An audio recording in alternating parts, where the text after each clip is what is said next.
참석하신 모든 기빈 여러분, 오늘은 대한민국 한민족 선민 강연회로서 주제는 하느님 보호하사 대한민국 만세입니다. 그렇다면 왜 이 시기에 이 강연회를 하는 것인가, 또 어떠한 의미가 있는가입니다. 2025년은 굉장히 의미 있는 연도입니다. 역사적으로는 을사조약이 120주년 되는 해이고, 또 광복 80주년이 되는 해이기도 합니다. 그리고 6.25 전쟁이 어느덧 75주년을 맞이했고요. 5.18 민주화운동이 45주년이 되는 해입니다. 이 시점에서 한민족 대국민 교육은 지금의 정치적 혼란과 사회적 갈등이 임계치에 도달한 대한민국에서 큰 시간이 될 것입니다. 그래서 오늘의 이 시간은 정치적으로 뭐가 맞다라기보다는 우리가 하나 되어서 어떻게 갈 것인가에 대해서 얘기를 나누고자 합니다. 지금 현재 계엄 그리고 탄핵으로 이루어지는 현 시국은 정치적 혼란에 그치지 않고 대한민국이 총체적 위기에 빠져들 수도 있다는 위험성을 경고하고 있습니다. 하나님 보호하사 대한민국 만세 이 강의는 역사 속에서 수많은 위기와 고난을 겪은 우리 한민족이 결국에는 위기와 고난을 헤쳐내고 한 걸음 더 나아갔던 흔적을 더듬어 보면서 그 배경에는 한민족의 발걸음에 함께해온 하늘의 보살핌이 있었다는 사실을 상기해 보고자 합니다. 1948년 5월 30일에 제1국회 기도를 보게 되면 이 우주와 만물을 창조하시고 인간의 역사를 섭리하시는 하나님이시여 이 민족을 돌아보시고 이 땅에 축복하셔서 감사에 넘치는 오늘이 있게 하심을 주님께 저희들 성심으로 감사하나이다. 하나님이 이제 세계만방의 양심을 움직이시고 또한 우리 민족이 염원을 들으심으로 이 기쁜 역사적 환희의 날을 이 시간에 우리에게 오게 하심은 하나님의 섭리가 세계만방에 현시하신 것으로 믿나이다. 하나님이시여 이로부터 남북이 둘로 갈리어진 이 민족의 어려운 고통과 수치를 신원하여 주시고 우리 민족, 우리 동포가 손을 같이 잡고 웃으며 노래를 부르는 날이 우리 앞에 속히 오기를 기도하나이다. 하나님이시여 원컨대 우리 조선 독립과 함께 남북 통일을 주시옵고 또한 민생의 복락과 아울러 세계 평화를 허락하여 주시옵소서. 우리들의 책임이 중차대한 것을 저희들은 느끼고 우리 자신이 진실로 무력한 것을 생각하게 될 때 지와 인과 용과 모든 덕의 근원 되신 하나님께 이러한 요소를 저희들이 간구하나이다. 이제 이로부터 국회가 성립되어서 우리 민족의 영원히 되는 모든 세계 만방이 주시하고 기다리는 우리의 모든 문제가 원만히 해결되며 또한 이로부터 우리의 완전한 자주 독립이 이 땅에 오며 자손만들 빛나고 푸르른 역사를 저희들이 정하는 이 사업을 완수하게 하여 주시옵소서.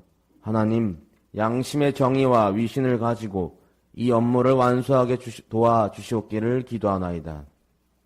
역사의 첫 걸음을 걷는 오늘의 우리의 환희와 감격에 넘치는 이 민족 기쁨을 다 하나님에게 영광과 감사를 올리나이다. 라는 대한민국 국회 정부가 설립될 때 제1국회 기도문입니다.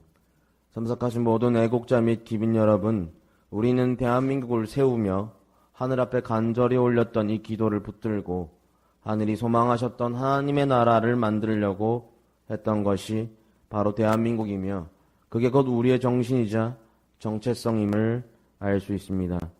또한 독립선언문을 보게 되면 일본의 신이 없음을 단죄하려는 것이 아니며 일본의 의리 없음을 꾸짖려는 것도 아니다. 일본의 잘못을 비판하라는 데 있지 않음을 밝히고 있습니다. 이어 스스로 채찍질하기에도 바쁜 우리에게는 남을 원망할 여유가 없다. 우리의 지금의 잘못을 바로잡기에도 급해서 과거의 잘잘못을 따질 여유도 없다. 지금 우리가 할 일은 우리 자신을 바로 세우는 것이지 남을 파괴하는 것이 아니다라고 하며 명시하고 있습니다. 뿐만 아니라 선언서는 일본으로 하여금 그를 뗀 길에서 벗어나 동양을 붙들어 지탱하는 자의 중대한 책임을 온전히 이루게 하는 것이며 또 동양 평화로서 그 중요한 일부를 삼는 세계 평화와 인류 행복에 필요한 단계가 되게 하는 것이다 라고 언급하고 있습니다. 이처럼 독립선언서는 일본의 잘못에 대해 복수하거나 응징하려는 태도가 아니라 정의와 인류의 정신에 따라 독립을 이루고자 하는 비폭력적이고 도의적인 태도를 나타내고 있습니다. 무엇보다 일본을 향해 극한으로 치달을 수 있는 민족의 분노를 놀라운 영성과 성숙한 정신으로 절제하며 오히려 우리 민족의 책임을 돌아보는 성찰의 계기로 삼고 있습니다. 더 나아가 이러한 민족 감정들을 미래의 평화 세계로 나아가는 에너지로 성화시켜서 원수와도 같은 일본을 평화를 함께 이루자고 손을 내밀고 있습니다. 따라서 지금의 대한민국은 갈등 나라, 투쟁의 나라이기도 하지만 독립부터 대한민국을 세울 때까지를 보면 누구에게도 죄를 묻고 공격하는 것이 아니라 하나님을 중심으로 한민족이 하나 되기에도 바쁘다. 누구의 잘못을 따질 게 아니라 그들과 하나 되어서 가야 된다는 것을 우리는 알 수 있습니다.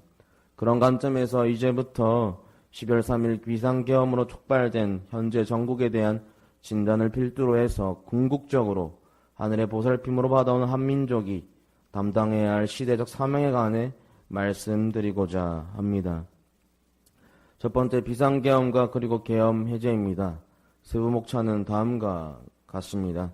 12월 3일 비상계엄의 충격파가 계속되고 있습니다. 45년 만에 발동된 비상계엄의 순간을 되짚어보고 한민족과 대한민국에게 어떤 과제를 남겼는지 살펴볼 필요가 있습니다.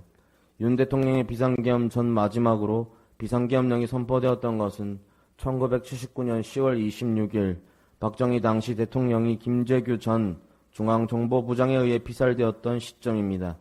이때 비상계엄이 1980년 5월 17일 전국으로 확대되면서 5.18 광주민주화운동이 촉발하기도 했습니다. 45년이 지난 후 2024년 12월 3일 오후 11시를 기해 대한민국에 또다시 비상계엄이 선포되었습니다. 우리 국민 누구도 예상하지 못했던 순간이고 또 절대로 상상하지 않았던 순간입니다. 오랜 군사독재의 세월을 청산하고 민주화를 이루어 문민정부가 들어선 이후 대한민국에서 비상계엄이라는 두 번 다시 겪지 않아도 되는 흘러간 역사의 유물로 치부되었습니다. 그런 와중에 선포된 비상계엄은 온 나라와 국민을 혼란스러운 상황으로 몰아넣었습니다. 그런 가운데 시민들과 국회의원들의 대응으로 통해서 그 경찰과 군인들의 저지를 피해 본회의장에 모인 190명의 국회의원들은 출석 의원 190명의 만장일치로 계엄 해제를 결의했습니다. 예상치 못한 많은 시민과 국회의원이 합심해서 계엄 해제를 촉구한 것입니다. 비상계엄은 대통령이 행사할 수 있는 국가긴급권입니다. 헌법 제77조 비상계엄을 대통령의 헌법적 권한으로 규정하고 있습니다. 그러나 그 발동 요건은 매우 엄격합니다. 전시, 사변 또는 이에 준하는 국가 비상상태에 있어서 병력으로서 군사정의 필요에 응하거나 공공의 악령 질서를 유지할 필요가 있을 때 법률이 정하는 바에 의하여 계엄을 선포할 수 있습니다. 윤 대통령은 국정질서의 혼란을 바로잡겠다는 이유로 비상계엄을 선포했습니다. 하지만 12월 3일 계엄이 선포될 때의 상황이 과연 전시, 사변, 그리고 국가 비상사태였는지 또 군대를 동원해야 할 만큼 군사적 필요성이 있었는지에 대해서 대부분의 국민들이 동의하지 않는 부분도 있는 것 같습니다. 비상계엄을 발동하는 것이 대통령에 주어진 헌법상 권한인 반면에 대한민국 헌법 제77조는 국회에게 계엄 해제를 요구할 수 있는 권한을 부여해서 서로가 견제하고 또 밸런스를 갖추도록 설계들었습니다. 국회가 제적인원 과반수의 찬성으로 계엄 해제를 요구하면 대통령은 이를 해제합니다. 이게 헌법이 규정한 강제 조항입니다. 특별히 계엄법 제11조에 따르면 국회 계엄 해제 결의가 이루어질 경우 대통령은 지체 없이 계엄을 해제하고 이를 공고해야 한다고 규정하고 있습니다. 그래서 발동되었던 2024년 12월 3일 10시 23분을 기해 발동되었던 비상계엄은 155분 만에 국회가 해제 의결하고 대통령이 계엄 해제를 공고함으로써 한밤중의 해프닝처럼 끝나고 말았습니다. 그래서 이러한 비상계엄의 여파로 정치적 혼란에 빠뜨리는 것을 넘어서 환율 상승과 경제위기의 심화, 국제적 위상의 추락, 정치 사회적 갈등의 증폭 등 총체적 위기 상황이 눈앞에 닥쳐오고 있습니다. 물론 이러한 혼란들은 사회 각계각층의 지도자와 오늘 오신 또 국민 및 기빈분들께서 힘을 모으면 시간이 걸리더라도 해결할 수 있을 것입니다. 이러한 것을 통해서 우리는 이제 그 비상계엄을 통해서 어쩌면 비상계엄이 다시 일어날 수 있다는, 아니면 다음 대통령이 됐을 때 그러한 걱정과 불안도 있을 수도 있습니다. 하지만 위기의 순간에 희망을 발견할 수 있었던 것은 참으로 다행스러운 일입니다. 군대를 동원한 비상계엄의 시민들은 비폭력 시위로 저항하는 성숙한 시민의식을 보여주었습니다. 그런 걸 통해서 과거에 비상계엄이 초래했던 비극으로부터 교훈을 얻은 우리는 국민은 민주주의 가치를 지켜내려는 확고한 의지를 다시 한번 보여주었습니다. 또한 정치적 혼란을 법치 질서로 회복시킨 헌법제도 역시 우리 민족의 위기 극복 능력을 여실히 보여주고 있습니다. 2004년에 벌어졌던 노무현 대통령에 대한 탄핵 소추와 헌법재판소의 심판은 대통령의 권한조차도 필요한 경우 헌법적 가치에 입각해서 심판받을 수 있다는 중요한 선례를 남겼습니다. 그 과정에 초래되었던 정치적 혼란 상황이 있었지만 우리 국민은 스스로 만든 헌법제도를 통해 법치 질서를 회복하는 저력을 보여주었습니다. 2024년 12월 14일 윤석열 대통령에 대한 탄핵 소추안이 국회에서 가결되었습니다. 대한민국 역사상 세 번째로 맡고 있는 현직 대통령 탄핵 소추 상황입니다. 비상계엄과 그 여파로 인한 탄핵 정국이 어떤 결말을 보이게 될지 아무도 예단하거나 판단할 수 없습니다. 탄핵 소추안이 가결되어 헌법재판소의 심판으로 절차가 이관된 만큼 이제부턴 헌법재판소의 시간이라고 할 수 있습니다. 우리 사회가 비상계엄과 탄핵소추 절차로 혼란스러운 상황에서도 세계의 시선은 대한민국이 이 상황을 어떻게 대처하는지 눈여겨보고 있습니다. 미국 정부는 윤석열 대통령의 탄핵소추안이 국회에서 가결된 것에 대해서 한국 민주주의 회복력을 높이 평가한다고 논평을 내놓기도 했습니다. 이제 현재 상황을 수습하고 앞으로 나아갈 길을 모색해야 할 때입니다. 단기적으로는 사회적 혼란을 최소화하면서 법치 질서와 정치 질서를 정상화하는 것이 급선무입니다. 여기서 그쳐서는 안 됩니다. 이번 비상계엄 사태의 배경에는 여와 정치 세력 간의 뿌리 깊은 갈등이 존재한다는 것을 부인할 수 없습니다. 정치 세력 간의 적대적인 정쟁이 그치지 않는 한 파국은 언제든지 찾아올 수 있습니다. 정치의 목적은 민생에 있습니다. 국민을 행복하게 만들지 못하는 정쟁은 그들만의 권력투쟁일 뿐입니다. 두 번째, 위기 극복에 전력 투구하는 민족, 한민족입니다. 한민족은 위기가 닥쳤을 때 이를 극복하기 위해 전력 투구하는 민족성을 가지고 있습니다. 이러한 민족성을 잘 보여주는 역사적 사례 또 몇 가지를 살펴보겠습니다. 1987년 6월 민주항쟁운동은 한국 현대사에 빼놓을 수 없는 분수령 가운데 하나입니다. 군대와 경찰을 동원해서 권력을 행사하던 전두환 정권의 군사 독재에 맞서 마침내 국민들의 민주적 권리를 되찾는 한 거였기 때문입니다. 지금 우리가 일상적으로 그리고 당연하게 누리고 있는 자유와 인권의 기본 토대는 6월 민주항쟁의 성과로부터 비롯된 것이라고 해도 과언이 아닙니다. 권력자의 불평부당한 전횡을 결코 용납하지 않는 한민족의 저항정신과 애민정신의 진수를 보여준 역사적 사례라고 할 것입니다. 6월 민주항쟁의 배경에는 박정희 정권의 유신체제 그리고 군사독재를 연장시킨 전두환 정권의 통치체제가 자리 잡고 있습니다. 전두환 정권의 폭력적인 정권 유지는 결국 무고한 젊은이들을 목숨 잃는 상황으로 기결되었습니다. 박초종군의 고문치사 사건이 그러했고 이하늘군의 체류탄 피격 사건이 그러했습니다. 그 외에도 수많은 젊은이들의 목숨이 우문사라는 이름으로 덮이고 말았습니다. 국민들의 공분은 하늘에 닿을 만큼 치솟았고 마침내 군사 독재 체제를 종식시킬 수 있었습니다. 6월 민주항쟁으로 얻어낸 구체적인 성과는 대통령 직선제를 확립해서 국민들이 권력을 위임할 대통령을 직접 자신의 손으로 선택할 수 있게 되었다는 점입니다. 이와 함께 헌법을 개정하면서 국민들의 기본권을 더욱 철저하게 보장하도록 했고 법질서의 집행에 있어서도 민주적 절차가 반드시 지켜지도록 제도화했습니다. 그 결과 시민사회가 성장할 수 있었고 민주주의 가치를 존중하는 문화가 확립되었습니다. 이런 내용을 놓고 볼 때 단순한 선거투표율이 낮다, 국가에 관심이 없다 이런 식으로 지금의 시대를 1차원적으로 치부할 게 아니라 그렇게 그 시대에 살았던 시민들이 목숨 걸고 만든 선거와 투표라고 생각할 때 우리는 그들의 피와 땀과 눈물의 값을 가볍게 여기지 않기 위해서라도 우리의 투표권을 행사해야 할 것입니다.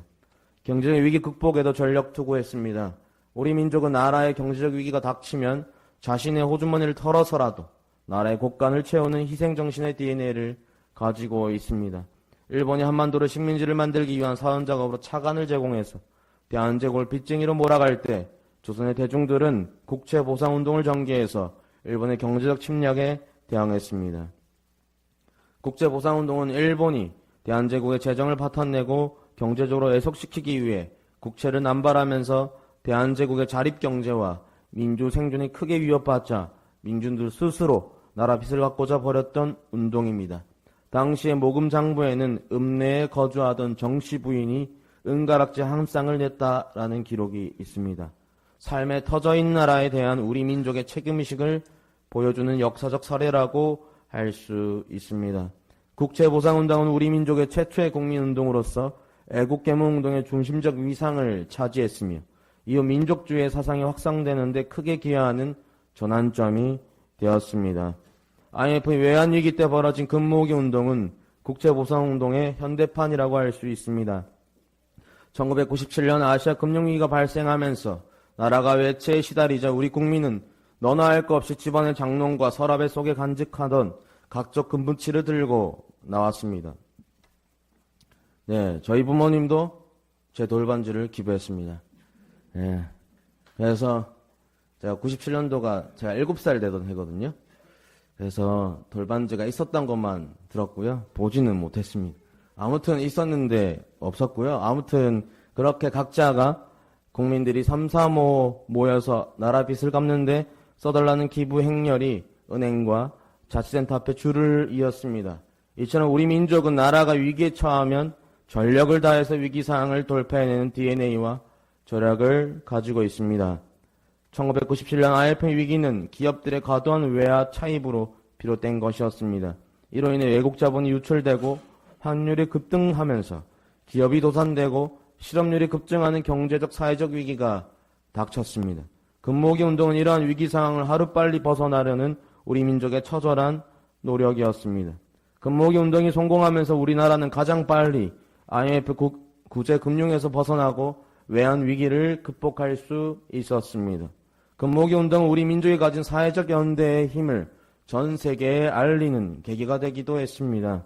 나라의 위기를 해결하기 위해 자신의 호주머니를 비워주는 우리 민족의 희생정신과 공동체에 대한 신뢰는 전 세계의 기감이 되고도 남을 일입니다. 위기 상황이 경제 분야나 정치 영역에서만 오는 것은 아니었습니다. 2020년 잘 아시는 것처럼 시작되어 2년 3년의 세월을 집어삼킨 코로나19는 전혀 다른 방향에서 찾아온 사회적 위기였습니다. 사람들이 모여 담소를 나눌 수도 없었고 맛있는 음식을 함께 나누어 먹을 수도 없었습니다. 심지어 한 집에 사는 가족조차도 때로는 각자의 방에 갇혀서 서로 교류할 수 없을 때도 있었습니다.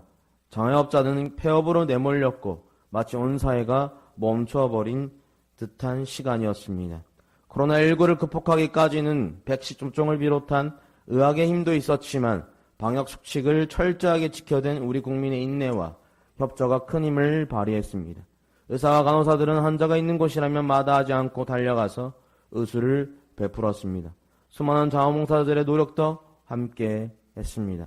공동체 위기를 극복하기 위해 온 국민이 전력 투구했던 모습을 지금 돌이켜 생각해도 가슴이 뭉클해집니다. 그 내용들을 좀 영상을 통해서 살펴보겠습니다. 앞에 불을 좀 꺼주시면 감사하겠습니다.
네, 박수 한번 부탁드리겠습니다.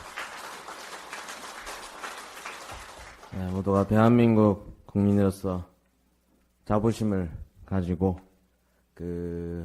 젊은 세대에서는 국뽕이라고 하거든요. 그래서 국가의 자부심이 차오른다 해서 국보심이라고 하기도 하는데 그런 마음을 가지고 또 오늘 한 주도 잘 살아가시면 좋을 것 같습니다. 세 번째, 위기를 극복하는 한민족의 에너지 어디에서 오는가입니다. 위기 극복에 전력 투구하는 한민족의 에너지는 어디에서 오는지, 위기의 순간에 한민족이 어떤 태도를 임했는지를 살펴보면서 한민족의 정체성을 되새겨보고자 합니다. 한민족이 겪어온 내후외환은 이루만할 수 없을 정도입니다. 임진왜란과 일제침략, 군사 독재와 외환위기 등 정치, 경제, 군사적으로 더 이상 버티기 어려울 것 같았던 절체절명의 순간들이 끊이지 않았습니다. 그렇지만 한민족은 위기의 순간들을 결국에는 극복해내고 국제사회에서 그 이상을 드높여 왔습니다. 그 배경에는 위기의 순간에 빛을 발했던 지도자의 영도력, 위기 극복에 함께했던 대중의 굳센 의지와 더불어 때로는 하늘의 보살핌이라고 할 수 있는 제3자의 도움까지 아우러져 작용했습니다.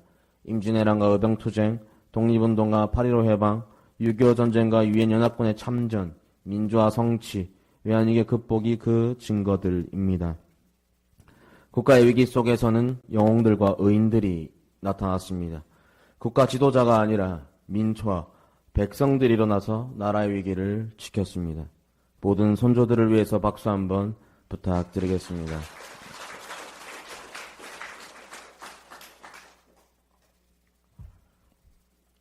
예, 제가 최근에 하얼빈이라는 영화를 봤는데 거기에서 이토 히로부미가 다음과 같은 말을 합니다. 조선이라는 나라는 수백 년간 어리석은 왕과 부패한 유생들이 지배온 나라지만 저 나라 백성들이 제일 골칫거리다.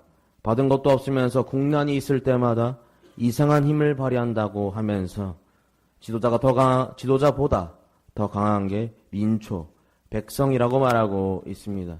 그렇게 한민족은 위기 속에서 빛을 발했습니다. 우리에는 국난 극복 DNA, 평화, 희생, 창조, 정, 용기로 우리가 정리해 볼 수 있습니다. 그렇다면 왜 우리에게 이런 국난 극복 DNA가 있을까요? 왜 말도 안 되는 힘을 발휘할 수 있을까요? 영상을 통해서 알아보겠습니다.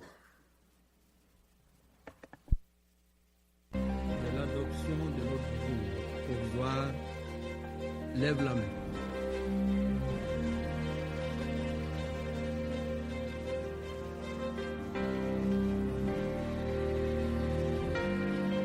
Les résultats du vote est le suivant.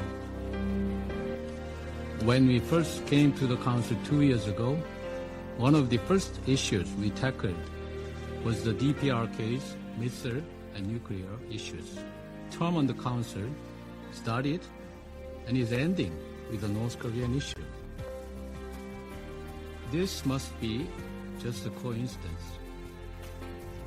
But I'm saying this with a heavy heart because for South Koreans, people in North Korea are not just anybody's.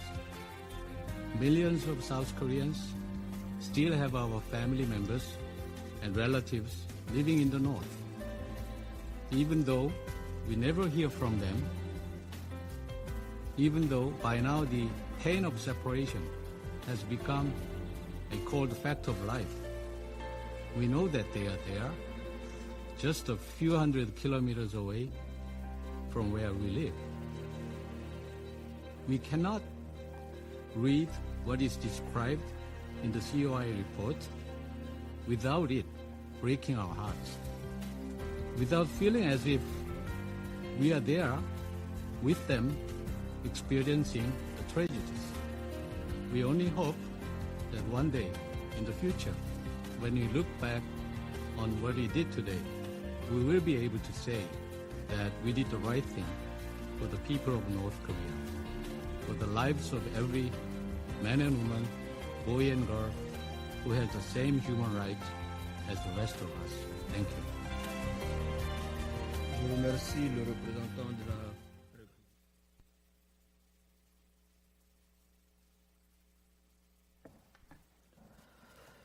네, 다른 사람들은 아무나일 수 있지만 우리에게 한민족은 아무나가 아니기 때문에 단순히 민족을 넘어 가족애를 가지고 내 나라, 내 동지, 내 가족을 지키기 위하여 우리에게 믿을 수 없는 위기 극복 DNA가 있는 것입니다.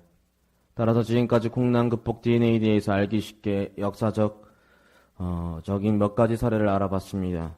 왜 그런 한민족의 정체성이 있는지 우리도 모르게 스며든 가치관과 신념을 알아보도록 하겠습니다.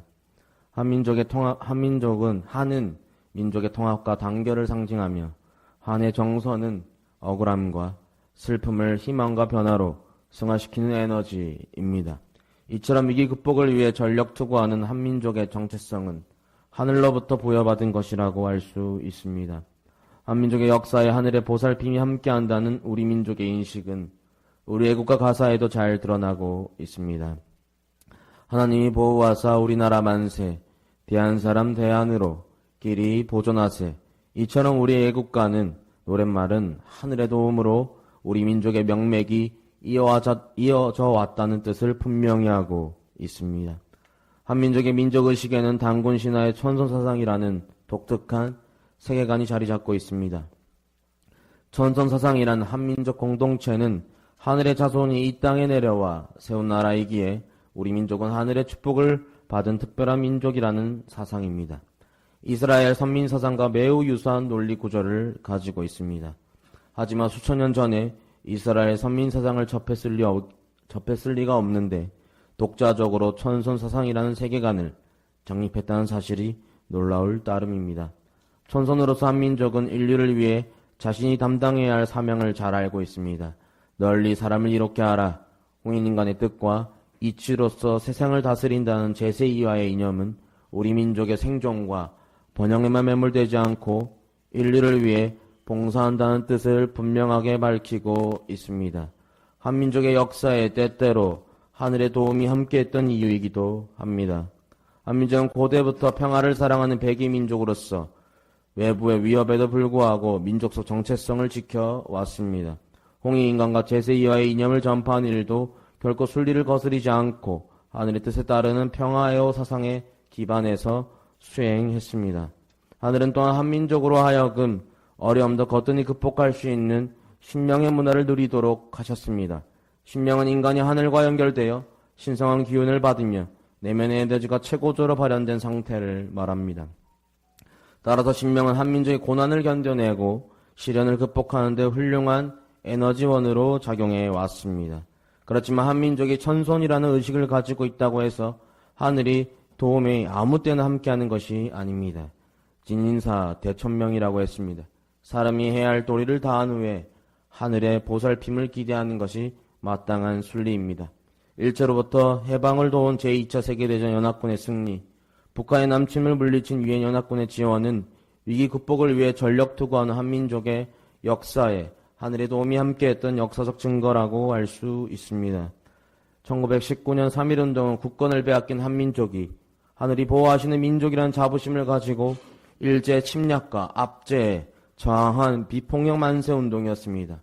자유와 평등, 독립이라는 개념을 공유하면서 민족적 정체성을 한껏 고취시킨 운동이었다고 하겠습니다.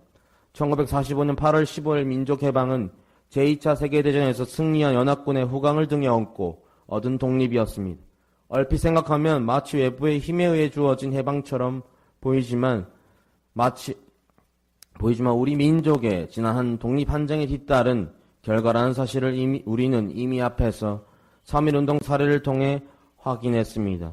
진사 대천명이라고 했듯이 연합군의 지원은 독립운동이라는 전력 투구에 하늘의 도움이 보태진 증거라고 해석하는 것이 온당할 것입니다.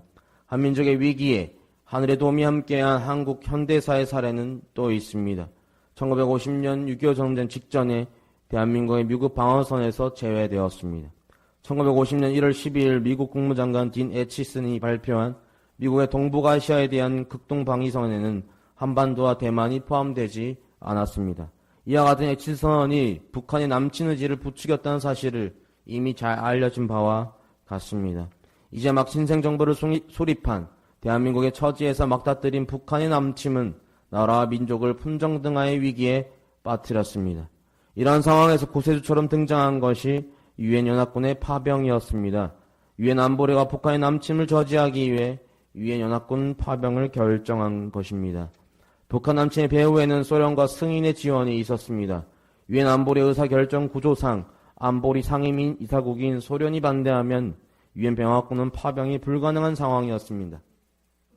그런데 어떤 이유에서인지 소련은 유엔 연합군을 파병으로 결정하는 안보리 회의에 참여하지 않았습니다. 진실로 하느님 보호하사 유엔 연합군의 지원을 받게 되었던 것입니다. 한민족이 겪어온 절체절명의 위기 순간에 빛을 발한 것은 국난극복에 솔선수범하는 지도자의 영도력, 위기 탈출에 전력 투구하는 대중의 의지, 그리고 때때로 예기치 않게 주어지는 하늘의 도움이 어우러진 삼박자였다고 할 수 있습니다. 위기의 정도와 성격에 따라 3대 요소 가운데 어느 한 요소가 더 큰 영향을 발휘하는 경우도 있었겠지만 하늘의 보살핌이라고 해석할 수밖에 없는 제3자의 도움이 함께했다는 것은 부정할 수 없는 사실입니다. 하늘의 뜻을 헤아리고 진인사 대천명하는 한민족에게 내려진 축복이었다고 할 수 있겠습니다. 네 번째, 하늘의 우선 한민족이 감당해야 할 시대적 과제와 역할을 무엇인가입니다.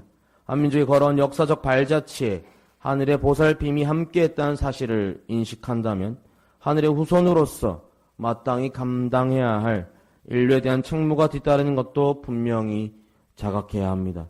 하늘의 보살핌을 받는 하늘의 후손이라는 자긍심을 가지고 한민족이 추구해야 할 세상은 공생, 공영, 공의주의가 구현되는 세계입니다. 촌선사상에 따른 홍익인간, 제2와의 이념은 현대 시대 정신으로 해석하면 공생, 공영, 공의주의로 풀어낼 수 있습니다. 공생, 공영, 공의주의 이념은 우리 헌법 전문에서 그 정신을 명확하게 밝혀주고 있습니다. 안으로는 국민 생활의 균등한 향상을 기하고 밖으로는 항구적인 세계 평화와 인류 공영에 이바지함으로써 우리들의 자손과 안전과 자유와 행복을 영원히 확보할 것을 다짐한다.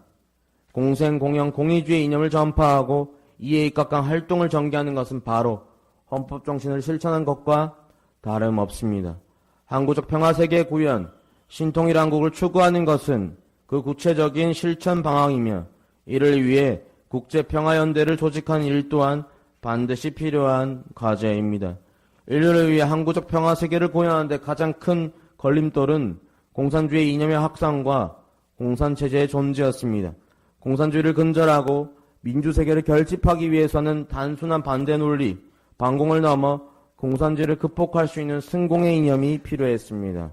문선명 한학자 총재께서는 세계 평화를 위해 청년을 교육하고 승공운동에 앞장서서 공산국가 지도자들과 회담에 나섰던 이유입니다. 문선명 한학자 총재께서는 1990년 4월 11일 소련 공산당 고르바초프 서기장과 회담하면서 공산주의를 포기하도록 설득하였습니다. 소련 연방은 1991년에 결국 해체되었습니다. 문선명 한학자 총재께서는 북한의 김일성 주석과도 담판을 지었습니다. 1991년 12월 6일 문선명 김일성 회담을 통해 남북한 교류협력의 물꼬를 트신 사건은 남북관계가 획기적으로 전환되는 계기가 되었습니다. 문선명 김일성 회담을 통해 합의했던 이산가족 찾기, 한반도 비핵화, 남북한 경제교류, 남북한 정상회담 추진 등 이후 역대 정부가 추진한 대북 정책의 목표가 되었습니다. 한반도 평화통일, 우리는 원래 하나의 민족이고 하나의 나라였으니 당연히 통일해야 한다는 주장은 더 이상 설득력을 갖기가 어렵습니다. 분단 80년의 세월이 흐르는 동안 주변 정세도 급변했고 민족 내부의 통일의식도 다양하게 갈라졌기 때문입니다. 그럼에도 불구하고 남북한이 통일해야 하는 이유도 분명히 있습니다. 통일은 곧 한민족의 생존과 직결되기 때문입니다. 남북한 모두 각자 도생으로는 활로를 찾을 수 없을 정도로 한계 상황에 다다르고 있기 때문입니다.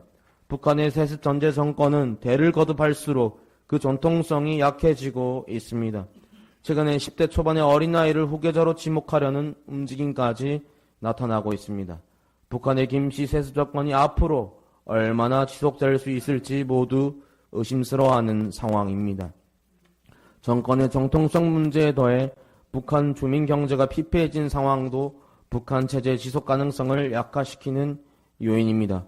가용할 수 있는 재원의 대부분을 핵무기 개발 등 군비 팽창에 소모함으로써 북한 주민들의 살림살이가 갈수록 궁핍해진다면 세습 정권을 향한 주민들의 저항도 더욱 거세질 가능성이 높습니다. 북한이 독자적으로 생존과 번영을 도모하기에 아주 불리한 여건입니다. 대한민국의 상황도 결코 낙관적이지 않습니다. 국민의 행복과 나라의 번영을 위해 헌신해야 할 정치 세력과 정치 지도자들은 자신들의 권력 투쟁에만 몰두하는 모습으로 비춰지고 있습니다. 정치 세력 간의 경쟁이 상생을 위한 정책 대결이 아니라 상극을 위한 정권 투쟁으로 계속된다면 대한민국이 난파선처럼 침몰하는 비관적인 미래도 충분히 상상해 볼 수 있습니다. 세계 10위권의 경제대국, 오늘의 대한민국을 수식한 찬사 가운데 하나입니다. 하지만 고도 성장의 신화는 이제 막을 내렸습니다. 수출 둔화와 내수 부진으로 경제 성장률이 점점 둔화하고 있기 때문입니다. 저출산과 고령화로 인한 경제활동 인구의 감소는 앞으로 경제 상황이 호전되기보다는 만성적인 성장 둔화로 이어질 가능성이 높습니다. 대한민국의 성장 역시 조만간 한계에 도달할 것이라는 우려가 커지는 이유입니다. 남북한 모두 파국을 면하기 위해서는 각자 도생이 임계치에 도달하기 전에 상호 협력으로 공생하는 길을 찾아야 됩니다. 그 궁극의 대안은 남북한 평화 통일입니다. 북한 주민이 자유와 번영을 보장받을 수 있고 남한 주민이 지속 가능한 성장의 열매를 누리기 위해서는 남북한 통일 경제 그리고 한반도 평화 통일을 반드시 이루어야 합니다. 신통일 한국의 실현은 당위 문제가 아니라 남북한 주민 모두의 생존, 한민족의 생존이 달린 문제입니다. 공생, 공영, 공의주의 기반에서 항구적 평화 세계를 구현하고 한반도의 평화 통일을 이루어내기 위해서는 한민족의 활동 무대가 한반도에만 국한되어서는 안 될 것입니다. 홍인인간, 제세이와의 이념에 따라 전 세계와 온 인류를 하나의 연대의식으로 묶어내는 활동이 필요합니다. 즉 국제평화연대를 강화하는 실천을 통해 민간 외교 공간을 확장하는 과정이 반드시 수반되어야 합니다. 국제평화연대를 강화하고 민간 외교 공간을 확대하기 위한 우리의 노력은 전 세계 각지에서 평화운동에 헌신할 전문가들을 발굴해서 평화대사로 위촉하는 활동을 전개되었습니다. 뿐만 아니라 세계평화 국회의원 연합, 세계평화 종교인 연합 등 정치, 경제, 종교, 학술, 언론, 예술 등 전 분야에 걸쳐서 지도자들과 전문가들의 협력의 장을 구축하는 일도 게을리하지 않았습니다. 다섯 번째, 대한민국 현재와 미래 그리고 진정한 지도자 상입니다. 12월 3일 비상계엄에서 출발한 이야기가 하늘의 후손으로서 한민족이 감당해야 할 시대적 과제에 관한 논의로까지 이어졌습니다. 3.1운동 당시 기미 독립선언에서 우리 선조들은 우리는 지금의 잘못을 바로잡기에도 급해서 과거의 잘잘못을 따질 여유도 없다. 지금 우리가 할 일은 우리 자신을 바로 세우는 것이지 남을 파괴하는 것이 아니다라고 천명한 바 있습니다. 현재 혼란스러운 상황을 타개하고 한민족이 감당해야 할 시대적 사명을 제대로 완수하기 위해서는 무엇보다 진정한 지도자를 바로 세워야 할 것입니다. 현재 대한민국의 위상은 경이로울 정도입니다. 대한민국은 1인당 국민소득 3만 달러를 넘어섰고 인구 5천만 명을 보유한 경제대국입니다. 일본, 독일, 미국, 영국, 프랑스, 이탈리아에 이어 전 세계 7번째로 3050 클럽에 가입한 나라입니다. 따라서 대한민국은 이미 자타가 공인한 선진국 반열에 올랐습니다. 2차 세계대전 이후 독립한 개발도상국 가운데 선진국 지위를 인정받은 나라가 대한민국이 유일합니다. 세계 군사력도 5위에 랭크된 만큼 군사력도 나날이 성장하고 있습니다. 2024년 US Youth and World Report 대한민국을 세계 6대 강국으로 선정했습니다. 지도력, 정치, 경제적 영향력, 국제동맹, 군사력 등의 지표를 종합적으로 평가한 결과였습니다. 게다가 통일한국에 대한 미래 보고서는 남북한이 통일되면 인구가 8천만 명에 이르고 1인당 국민소득이 무려 10만 달러에 육박할 것이라는 장밋빛 전망을 내놓고 있습니다. 신통일한국을 구하는 것이야말로 한민족의 생존과 번영을 담보해줄 유일한 동아줄이 될 전망입니다. 우리는 하늘이 주신 기회를 정치 지도자들이 제대로 살려내지 못해서 한민족의 운명이 다시 한번 전쟁의 소용돌이에 휘말릴 뻔한 사건을 기억해야 합니다. 1991년 12월 문선명 총재님과 김일성 주석의 회담을 전후로 남북한 관계의 획기적인 개선을 모색되었습니다. 문선명 김일성 회담의 남북 공동 합의서에 뒤이어 남북한 당국 사이의 한반도 비핵화 공동선언이 채택되었습니다. 같은 시기에 남북 사이의 화해와 불가침 및 교류 협력에 관한 합의서라는 김 이름이 붙은 약칭 남북 기본 합의서가 채택되었습니다. 남북 기본 합의서는 남북 화해 또 남북 불가침, 남북 협력에 관한 기본 원칙을 규정한 문서입니다. 그러나 문선명 김일성 회담과 남북 기본 합의서의 정신은 계속 이어지지 못했습니다. 오히려 핵무기 개발이라는 야욕을 내어놓지 못한 북한과 무력을 사용해서라도 북한의 핵 개발을 저지하려고 했던 미국의 충돌이 서울 불바다 발언을 계기로 한반도에서 전쟁 일보 직전이라는 일촉즉발의 위기 상황을 초래했습니다. 판문점에서 남북회담을 하던 도중 부축 대표 박영수는 여기서 서울이 멀지 않다. 전쟁이 나면 불바다가 되고 말 것이다 라고 협박을 서슴지 않았고 미국의 빌 클린턴 정부는 영변의 북한 핵시설을 폭격하겠다는 계획을 세우기도 했습니다. 자칫 한반도가 다시 전쟁터로 변할 수 있는 아찔한 순간이었습니다. 한민족의 운명 그리고 대한민국의 미래 추락할 것인가 비상할 것인가 갈림길의 딜목에 서 있는 대한민국의 운명을 생각하다 보면 한민족이 위기 고난에 처했던 시기에 하늘의 뜻을 헤아리고 뜨거운 애민정신으로 한민족을 품어 안았던 우리 민족의 지도자를 떠올리게 됩니다.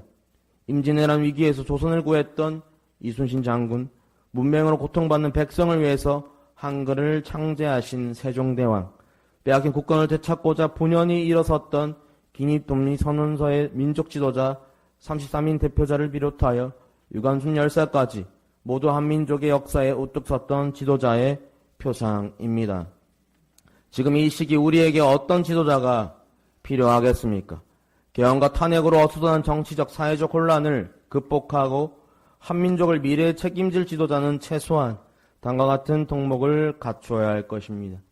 첫째, 홍인인간 제세이하라는 한민족의 이념에 따라 하늘의 뜻을 잘 아는 지도자입니다. 둘째, 보수와 진보, 남성과 여성, 청년 세대와 노인 세대 등의 갈등에서 어느 한쪽에 치우치지 않고 두익을 실천하는 균형감 있는 지도자입니다. 셋째, 권력에 도취되거나 사리사욕을 탐하지 않고 한민족을 진정으로 아끼는 애민정신이 철저한 지도자여야 할 것입니다. 우리 국민 모두는 이러한 지도자를 발굴해서 세우는데 전력투구해야 합니다. 뜨거운 애민정신이 지도자가 갖춰야 할 덕목이라면 하늘의 뜻을 아는 지도자를 발굴해서 세우는 일은 오롯이 국민의 책임이라고 할 것입니다. 한민족의 정체성에 대한 자각과 교육이 필요한 이유입니다. 마지막으로 여섯 번째, 비전 2025 세계를 한반도로입니다. 고난의 순간에도 우리의 선조들은 지금 우리가 할 일은 우리 자신을 바로 세우는 것이라고 했습니다. 진인사 대천명의 정신입니다. 비전 2025의 프로젝트는 항구적 평화 세계의 구현, 한반도 평화 통일, 국제평화연대 강화를 총망라하는 한민족의 실천 기획입니다. 비전 2025 월드 서밋 2025와 천연과 그랜드 오픈은 역사 속에서 하늘의 보살핌으로 단련되어 온 한민족이 세계의 기운을 한반도로 끌어모으기 위한 장대한 프로젝트의 일환입니다.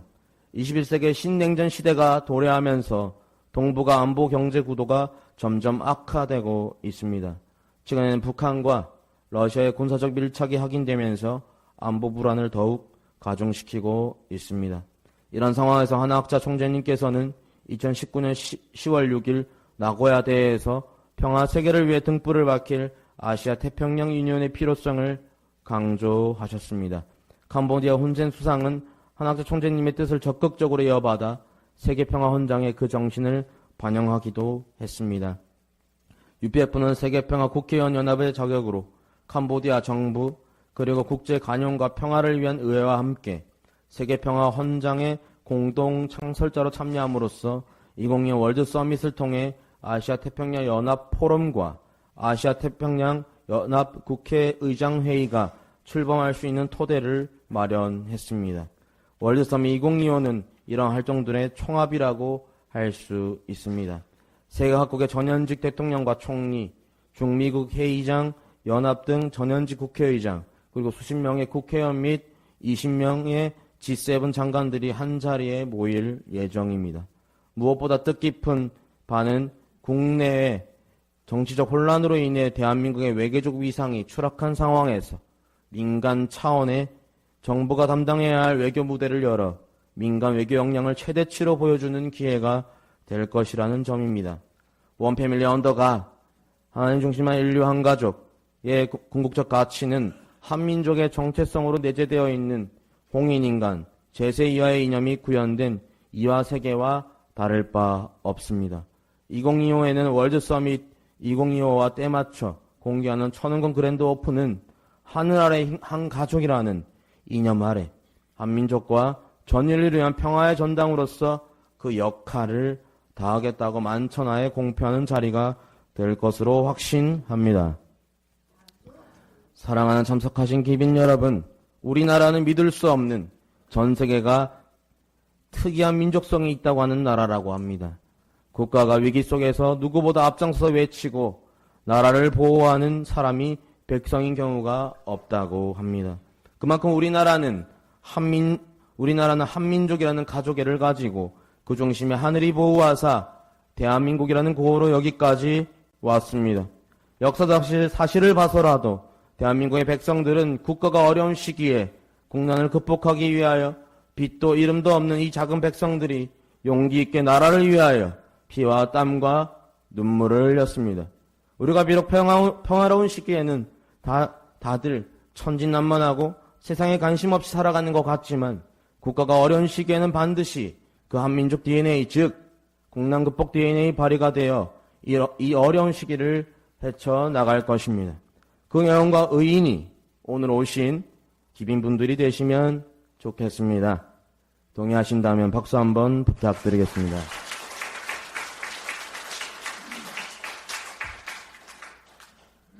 물론 이런 크고 넓은 뜨거운 비전과 우리의 대단한 민족성이 있지만 나의 현실과 어려움을 보게 되면 희망보다는 절망이 가까운 것 같고 가능성보다는 불가능을 생각하게 되는 것 같기도 합니다.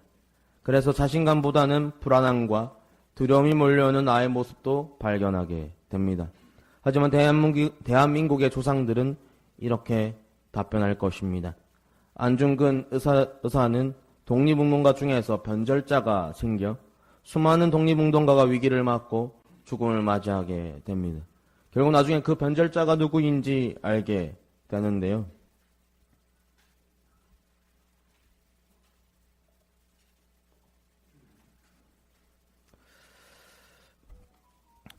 어떻게 할까 동지가 물으니 안중근 의사는 이렇게 답변했다고 합니다. 살려주자. 지금은 두려움에 떨고 있지만 반드시 그 변절자가 한때 독립운동가였던 그가 반드시 이겨낼 것이다 라고 했다고 합니다. 우리의 조상들은 두려워하고 포기하고 싶어하는 후손들을 보며 지금은 두려움에 떨고 있지만 내 후손들은 반드시 이겨낼 것이다 라고 말씀해 주실 것입니다. 마지막으로 안중근 의사의 심정적인 내용을 소개하면서 이 강의를 마무리하고자 합니다. 네, 읽어보겠습니다. 어둠은 짙어오고 바람은 더욱 세차게 불어올 것이다.